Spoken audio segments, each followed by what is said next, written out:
como estão todos? Que alegria estar aqui de volta com você, meu amigo, minha amiga, meu irmão e irmã internauta em Cristo. Somos todos uma irmandade, fortalecidas pelo amor a Jesus, o nosso Salvador. E claro, com satisfação de poder aprender cada vez mais pelas páginas das Santas Escrituras. Eu sou o Mauro Maier e é uma satisfação gigantesca poder mais uma vez apresentar mais uma pergunta neste nosso novo programa Pela Bíblia, Pergunta e Resposta. Que a paz e o amor de Deus e de nosso Senhor Jesus estejam com todos. Eu quero falar para você que nós vamos chamar ele para dar a sua saudação. O nosso querido ancião, Pastor Edson Reis. Como é que está, nosso querido professor? Olá, Mauro. Tudo bem? Graça e paz para você e para todos os internautas. E eu já estou aqui ansioso para saber qual é a pergunta de hoje. Bom demais, meu irmão. Muito bom. Então nós vamos lá para a primeira pergunta. Muito bom. Quem fez essa pergunta foi a Silvana Souza, do Circuito das Águas Paulista. Muito bem. Na primeira carta aos Coríntios, capítulo 11, versículo 28 e 29, lemos sobre a ceia do Senhor. No versículo 28, diz para que o homem examine a si mesmo, e no 29, diz que o homem que come e bebe indignamente, o faz para a sua própria condenação. Lá vai a primeira pergunta, professor. Como eu sei se sou digno de participar da ceia do Senhor, comendo e bebendo? Essa é a primeira. Na sequência, na segunda pergunta, é a seguinte: uma pessoa que vai na igreja pela primeira vez e não faz ideia do que representa a ceia, pode comer e beber dela? E agora, professor, responde aí pra gente, mas responda pela Bíblia. Vamos entender então sobre a ceia do Senhor. O texto sagrado nos diz: nisto, porém, que vou dizer-vos, não vos louvo, porquanto vos ajuntais não para melhor, senão para pior. Porque antes de tudo que ouço, quando vos ajuntais na igreja, há entre vós dissensões, e em parte creio. E até importa que haja entre vós heresias, para que os sinceros se manifestem entre vós. De sorte que quando vos ajuntais num lugar, não é para comer a ceia do Senhor. Porque comendo, cada um toma antecipadamente a sua própria ceia. E assim um tem fome e outro embriaga-se. Não tendes porventura casas para comer e para beber? Ou desprezais a igreja de Deus? E envergonhais os que nada têm? Que vos direi? Louvar-vos-ei? Nisto não vos louvo. Porque eu recebi do Senhor o que também vos ensinei. Que o Senhor Jesus, na noite em que foi traído, tomou o pão, e tendo dado graças, partiu e disse: tomai, comei, isto é o meu corpo que é partido por vós. Fazei isto em memória de mim. Semelhantemente, também, depois de cear, tomou o cálice, dizendo: este cálice é o Novo Testamento no meu sangue. Fazei isto todas as vezes que beberdes em memória de mim. Porque todas as vezes que comerdes este pão e beberdes este cálice, anunciais a morte do Senhor até que ele venha. Portanto, qualquer que comer este pão ou beber o cálice do Senhor indignamente, será culpado do corpo e do sangue do Senhor. Examine-se, pois, o homem a si mesmo, e assim coma deste pão e beba deste cálice. Porque o que come e bebe indignamente, come e bebe para a sua própria condenação, não discernindo o corpo do Senhor. Por causa disso, há entre vós muitos fracos e doentes, e muitos que dormem. Porque se nós nos julgássemos a nós mesmos, não seríamos julgados. Mas quando somos julgados, somos repreendidos pelo Senhor, para não sermos condenados com o mundo. Portanto, meus irmãos, quando vos ajuntais para comer, esperai uns pelos outros. Mas se alguém tiver fome, coma em casa, para que não vos ajunteis para a condenação.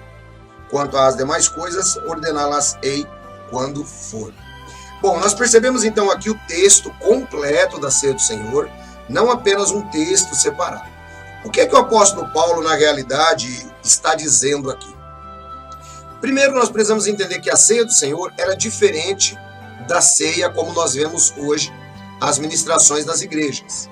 Não que as igrejas estejam fazendo errado, nada disso. Mas a ceia, lá nos dias do apóstolo Paulo, ela era muito mais completa. Era uma espécie de jantar comunitário onde cada um levava algo para que a igreja ficasse nivelada, ou seja, era um momento em que toda a igreja participava junta na refeição. E o que é que estava acontecendo? Alguns deles, que tinham um pouco mais de condição, estavam desonrando os pobres da igreja, porque ele levava a comida, que era para dividir, e comia sozinho. Como a igreja não tinha problema nenhum com beber vinho, alguns acabavam se embriagando durante a ceia. Então, esse momento aqui, o apóstolo Paulo está mostrando que deveria haver um ajuntar consciente, onde eles deveriam aguardar uns pelos outros. O momento era de koinonia, era um momento de comunhão. Não deveria ser um momento onde cada um pensasse apenas em si. Então, é dentro desse contexto que o apóstolo Paulo ele vai trabalhar a questão da ceia do Senhor. Aí ele diz, olha, eu não vou elogiar vocês, porque vocês estão fazendo tudo errado, tem gente bêbada nesse negócio. Ele diz assim, então, eu recebi do Senhor o que vos ensinei. E aí ele dá a regra da ceia do Senhor, e depois ele diz assim, olha, porquanto qualquer que comer este pão, ou beber o cálice do Senhor indignamente, será culpado do corpo e do sangue do Senhor. Quem são as pessoas que comem e bebem indignamente? Semelhantemente às pessoas que estavam lá em Corinto, são pessoas que não estão em condições de entender, estavam bêbados. Eles não entenderam acerca do corpo do Senhor, eles não conseguem discernir o corpo como algo que representa a morte vicária de Cristo e a sua vinda. Eles não entendem o propósito. Então, quando uma pessoa ela faz isto, ela está comendo e bebendo indignamente. Imagine uma pessoa bêbada participar de um ofício religioso. Ele está fazendo algo de modo indigno. Portanto, comer e beber indignamente não tem nada a ver com a nossa condição pecaminosa, como alguns tentam colocar. Porque digno ninguém é. Não é? Ninguém é digno, todos nós somos pecadores. Então nós não podemos entrar por essa linha. O indignamente aqui significava falta de respeito, significava falta do entendimento correto. Agora, se a pessoa está na igreja de Jesus Cristo e ela entende que ela faz parte da igreja de Jesus Cristo, não tem por que ela não participar na ceia. Aliás, todo cristão tem que cear. Todo cristão tem que cear. Sabe, seja numa comunidade menor, seja numa comunidade maior, seja numa comunidade mais próxima, mais longe, mas tem que cear. Ceia do Senhor é algo obrigatório para o cristão. É considerado um sacramento na igreja. Então, todo cristão tem que cear. Ah, pastor, mas eu ainda não sou batizado. Isto varia de igreja para igreja. Se a igreja que você está, ela requer que o membro seja batizado para tomar a ceia, respeite esta norma. Se a igreja que você está, ela não tem esse requerimento, mas entende, não é, que você já está no corpo de Cristo, você está caminhando junto com a igreja, então não é o batismo que vai lhe impedir de tomar a ceia, de maneira alguma. Portanto, é importante que o cristão, ele entenda biblicamente, mas respeite as normas da comunidade local onde ele está. Existem comunidades locais que, por exemplo, elas não permitem que membros de outras comunidades participem na ceia. A pessoa deve respeitar, ok? Mas o comer indignamente aqui tem a ver com a situação de entendimento da pessoa. De modo que ninguém é digno de comer ou de beber pelos seus próprios méritos. O que é que nos torna, então, dignos? É o sangue de Jesus Cristo derramado na cruz do Calvário. Ele nos justificou. Então, todos os cristãos devem participar na ceia, lembrando que foram justificados pelo sangue de Jesus. E tem um detalhe interessante aqui. O apóstolo Paulo, ele diz assim, olha, no 28, examine-se, pois, o homem a si mesmo, e assim coma deste pão e beba do cálice. Perceba, quando você examina a si mesmo, quando você faz uma introspecção, você entende que você é pecador, você entende que você precisa do sangue de Jesus Cristo para o perdão de pecados, você entende que você precisa de um Salvador, você entende aquele evento conscientemente, então o apóstolo Paulo diz, depois de se examinar, depois de ter essa consciência, aí sim, coma do pão e beba do cálice. É por isso que uma pessoa que vai pela primeira vez na igreja não deve participar, porque ela não entende. Ela deve buscar um entendimento sobre esse assunto. Depois o apóstolo Paulo, ele corrobora esse pensamento no versículo 31, quando ele diz assim, olha, porque se nós nos julgássemos, ou seja, se nós considerássemos a nós mesmos, a nossa condição pecaminosa, se nós nos julgássemos a nós mesmos, não seríamos julgados.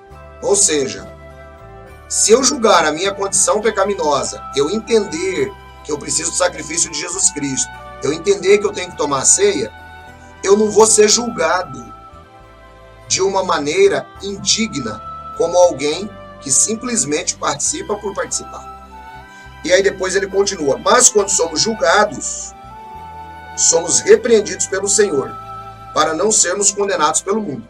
Ou seja, se nós julgarmos a nós mesmos, o próprio Senhor dá certeza no coração que nós podemos participar da ceia, porque nós entendemos a nossa condição pecaminosa, porque nós aguardamos a volta de Cristo. Nós nos julgamos, tá? E aí ele diz assim, para que nós não sejamos repreendidos com esse mundo. Agora, isto que Paulo escreve, vai ao encontro de Romanos, capítulo 14, versículo 23, que está escrito, mas aquele que tem dúvidas, se come, está condenado, porque não come por fé, e tudo que não é de fé é pecado. Ou seja, uma pessoa que vai participar na ceia do Senhor, embora o contexto de Romanos não trate de ceia, eu quero tratar aqui da questão dúvida e fé.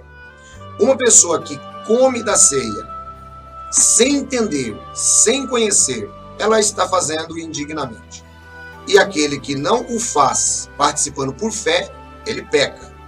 De modo que esse tipo de pessoa, ela precisa tomar muito cuidado. Ela deve respeitar o sacramento que o próprio Senhor Jesus Cristo instituiu e pediu que a sua igreja continuasse a fazer. Tá bom, Mauro? Deus abençoe você, Deus abençoe a internauta que fez a pergunta e a todos vocês e até o nosso próximo programa pela Bíblia. Amém, irmão Edson. Puxa, que resposta interessante, hein? Muito bom mesmo, muito bom. Eu aposto, eu tenho certeza que vocês também gostaram, né? A gente vai ficando por aqui, mas contando com a sua audiência, com você juntinho com a gente nas páginas das Escrituras. Um abraço a todos, paz e graça de Jesus!